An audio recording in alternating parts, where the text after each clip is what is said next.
বাজারে যে জিও টপগুলো পাওয়া যায় সেগুলো সাধারণত শার্ট প্যান্ট সেলানোর পলিস্টার অথবা সুতি সুতা ব্যবহার করে সেলাই করা হয়। তাই এগুলো পানি অথবা মাটির সংস্পর্শে আসলে দ্রুত পচে যায়। তাদের তৈরি জিও টপগুলোর মেইন সেলাই জিও বস্তা সেলাই করার পিপি সুতা ব্যবহার করে সেলাই করা হয়ে থাকে।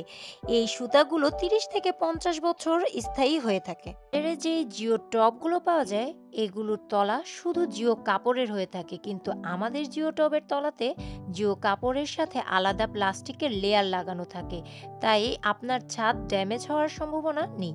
জিও অথবা পুকুরের পাড় বাঁধার জন্য যে জিও কাপড় ব্যবহার করা হয় আমরা সরাসরি সেই জিও কাপড় ব্যবহার করে জিও টপ বা এয়ারপোর্ট তৈরি করে থাকি।